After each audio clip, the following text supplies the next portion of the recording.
Operation devil হান্টে রাঘব বোয়াল চুনোপুটি কেউ ছাড় পাবে না, রাজশাহীতে স্বরাষ্ট্র উপদেষ্টা।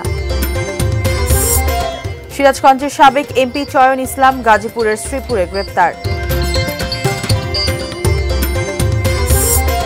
এবং চট্টগ্রামের কোতোয়ালিতে ঘরে আগুন লেগে এক দম্পতির মৃত্যু।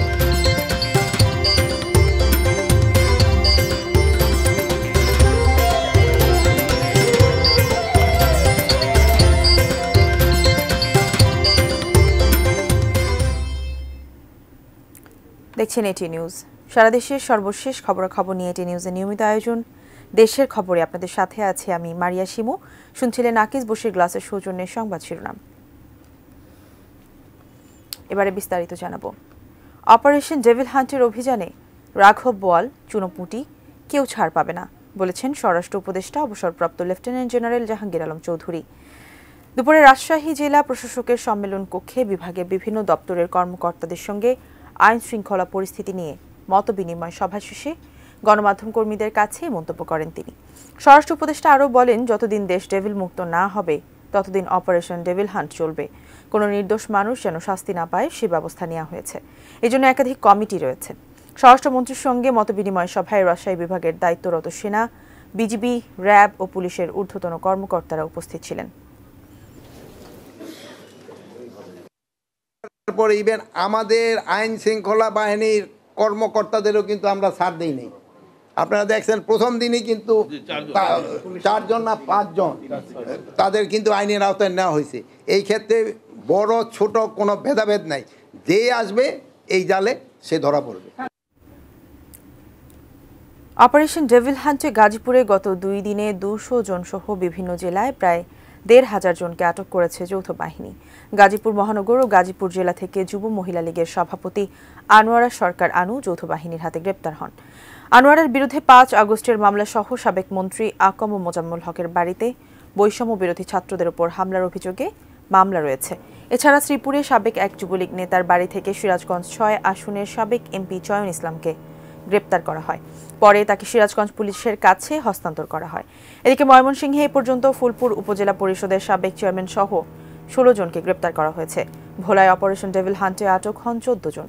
এছাড়া রাঙ্গামাটিতে 8 জন, সুনামগঞ্জে 6 জন, জামালপুরে 6 জন, নাটোরে ইউনিয়ন স্বেচ্ছাসেবক লীগ ও ছাত্রলীগের সভাপতি সহ আওয়ামী লীগের 5 নেতাকর্মী, রাজশাহীতে 4, রংপুরে 4 জন এবং মোংলায় 3 জনকে গ্রেপ্তার করেছে যৌথ বাহিনী।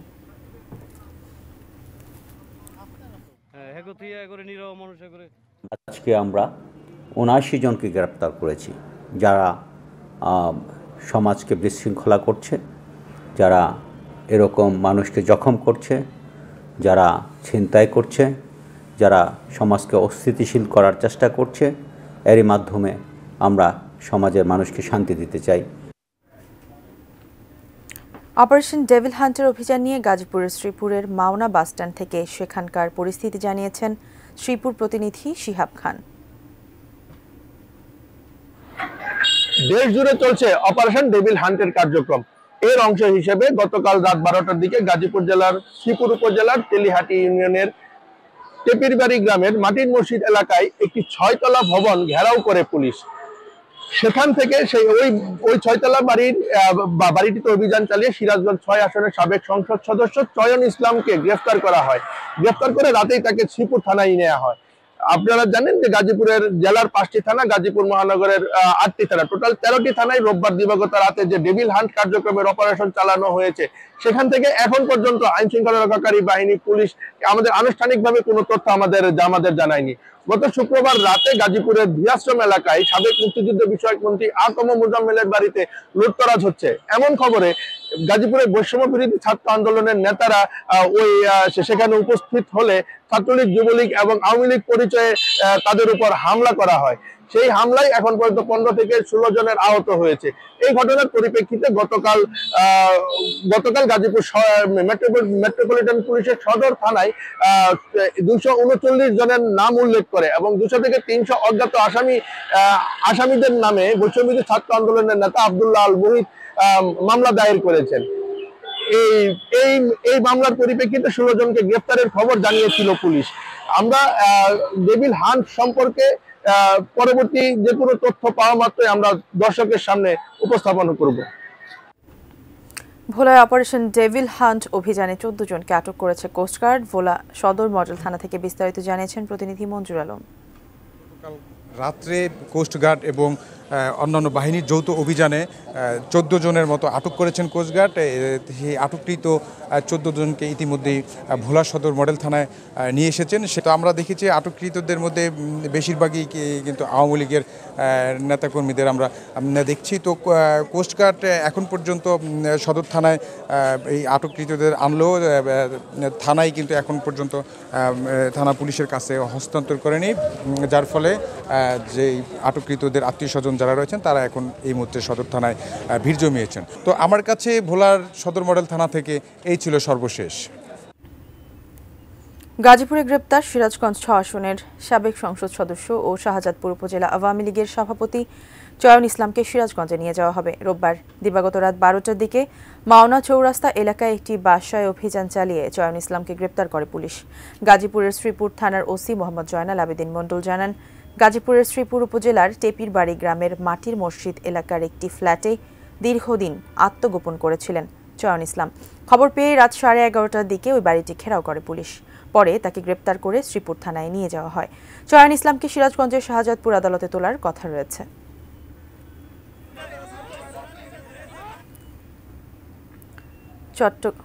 জানাচ্ছি অগ্নি দুর্ঘটনার ঘটনা। চট্টগ্রামের কোতোয়ালিতে ঘরে আগুন লেগে এক দম্পতির মৃত্যু হয়েছে। আহত হয়েছেন একই পরিবারের আরও 3 জন।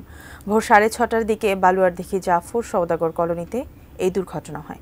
ফায়ার সার্ভিসের 4টি ইউনিটের 1 ঘণ্টার চেষ্টায় আগুন নিয়ন্ত্রণে আসে। ফায়ার সার্ভিস ও এলাকাবাসী জানান, কলোনির একটি টিন শেড ঘরে আগুন লাগলে আশেপাশের ঘরে ছড়িয়ে পড়ে।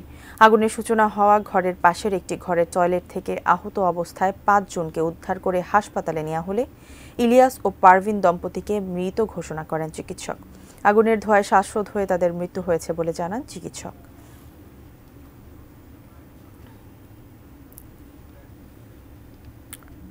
এবারে বাংলালিংকের সৌজন্যে বইমেলার খবর।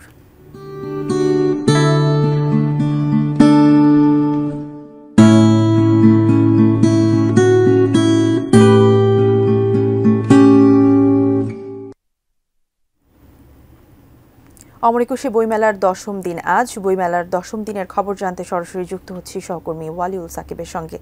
সাকিব, আমরা জানি যে বইমেলা দুপুরের পর থেকে শুরু হয় বলে ক্রেতা বা পাঠক সমাগম একটু কম হয়, তো এখন আসলে মেলার কি অবস্থা?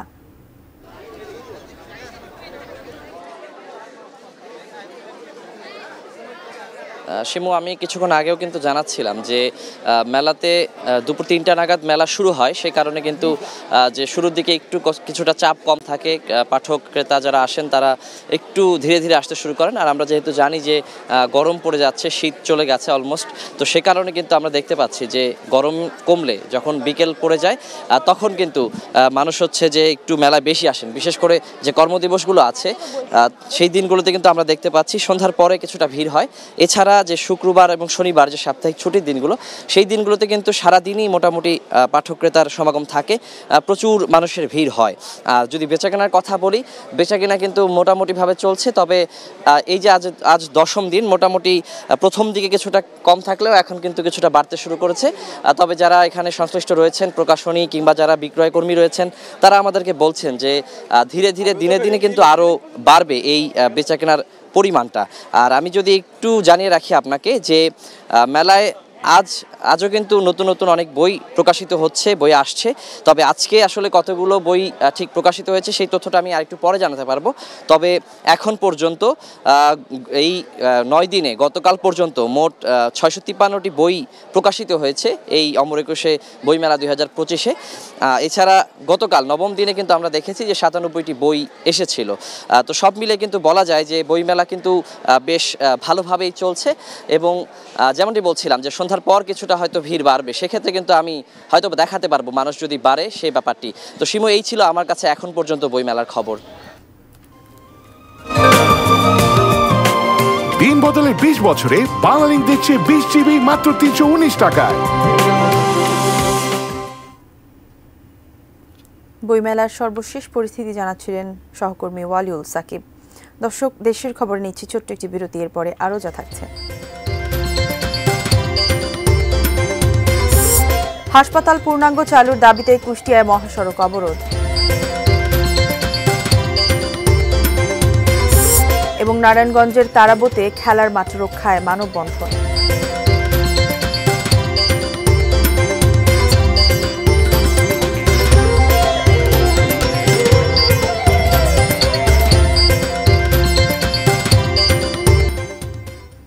বিরতির পর ফিরে এলাম দেশের খবরে।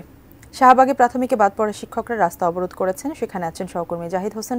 সরাসরি চলে যাচ্ছি সেখানে। জাহিদ, সর্বশেষ কি পরিস্থিতি সেখানে আমাদের জানাবেন। নারী প্রার্থী আছেন, তারা এই মুহূর্তে শাহবাগের এই সায়েন্স ল্যাবগামী সড়কে তারা বসে পড়েছে এবং তারা বসে মূলত এখানে বিক্ষোভ প্রদর্শন করছেন। তাদের যে এক দফা দাবি তারা উত্থাপন করছেন।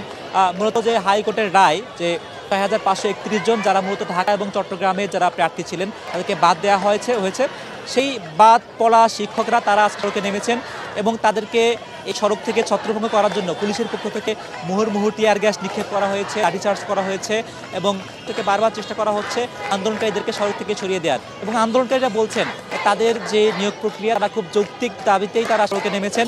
তাদের দাবিটা খুবই যৌক্তিক এবং একই নিয়মেই আরও ৬টি বিভাগের নিয়োগ প্রক্রিয়া সম্পাদন হয়েছে। কাজেই এই দুইটি বিভাগ, ঢাকা এবং চট্টগ্রাম বিভাগে যারা প্রার্থী ছিলেন এবং সুপারিশ প্রাপ্ত ছিলেন, সেই সুপারিশপ্রাপ্ত শিক্ষকরা মূলত এখানে বলছেন তাদেরও নিয়োগ দিতে হবে এবং না দেওয়া পর্যন্ত তারা আসলে এই সড়ক ছাড়বে না।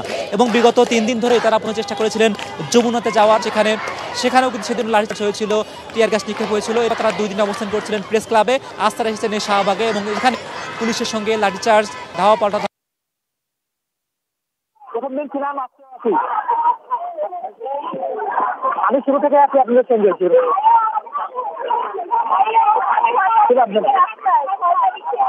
যমুনা স্থানে যদি মারপিট করছে না, আমি ছিলাম সময় থেকে ছিল 71 থেকে ছিল।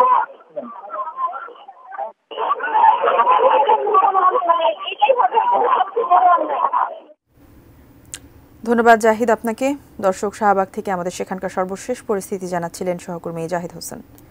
কুষ্টিয়া মেডিকেল কলেজ হাসপাতাল পূর্ণাঙ্গভাবে চালুর দাবিতে মহাসড়ক অবরোধ করে বিক্ষোভ করেছেন শিক্ষার্থী ও ইন্টার্ন চিকিৎসকরা। সকালে মেডিকেল কলেজের সামনে কুষ্টিয়া রাজবাড়ী মহাসড়ক অবরোধ করে বিক্ষোভ করেন তারা।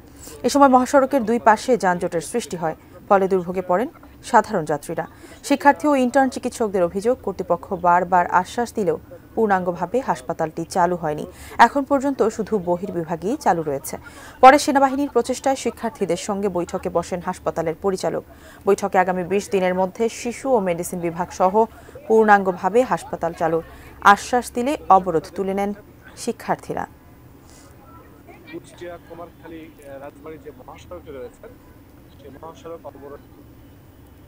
দেশের খবরের সময় হলো আরেকটি বিরতির, ফিরছি কিছুক্ষণের মধ্যে।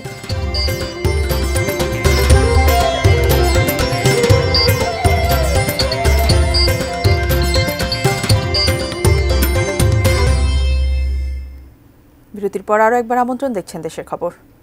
নারায়ণগঞ্জের রূপগঞ্জের তারাবোতে জুট ফাইবার সংলগ্ন খেলার মাঠ রক্ষার দাবিতে মানববন্ধন করেছেন এলাকাবাসী সহ বিভিন্ন প্রতিষ্ঠানের শিক্ষার্থীরা।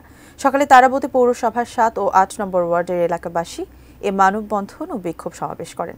এ সময় বক্তারা বলেন, 2টি ওয়ার্ডের 60,000 লোকের জন্য এ মাঠটি একমাত্র খেলাধুলার স্থান।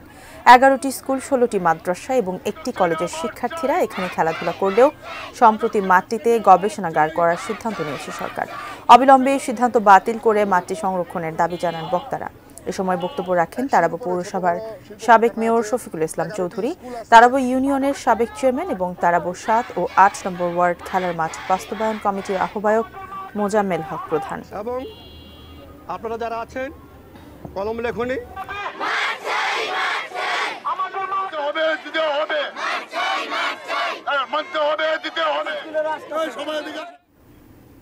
যশোরের শার্শায় শুরু হয়েছে 3 দিনের কৃষি প্রযুক্তি মেলা। মহিলা অধিদপ্তর পরিষদ চত্বরে মেলার আয়োজন করেছে উপজেলা প্রশাসন ও কৃষি সম্প্রসারণ অধিদপ্তর। সকালে মেলার উদ্বোধন করেন শার্শা উপজেলা নির্বাহী কর্মকর্তা কাজী নাজিব হাসান। যশোর অঞ্চলে টেকসই কৃষি সম্প্রসারণ প্রকল্পের আওতায় এই কৃষি প্রযুক্তি মেলার আয়োজন।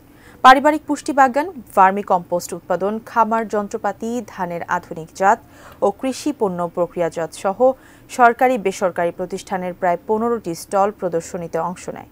আগামী 13 ফেব্রুয়ারি পর্যন্ত চলবে এই মেলা।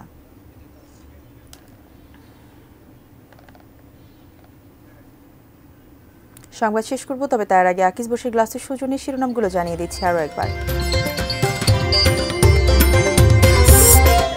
অপারেশন ডেভিল হান্টে রাঘব বোয়াল চুনোপুটি কেউ ছাড় পাবে না, রাজশাহীতে স্বরাষ্ট্র উপদেষ্টা।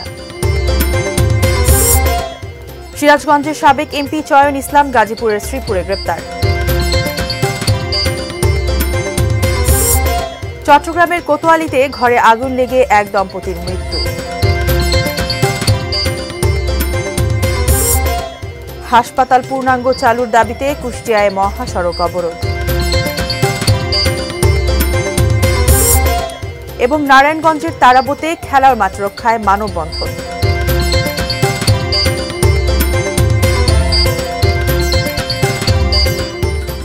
এই ছিল দেশের খবরের সর্বশেষ। কাল আবারও দেখা হবে একই সময়ে। সে পর্যন্ত সবাই ভালো থাকুন, দেখতে থাকুন এটি নিউজ। ধন্যবাদ সবাইকে।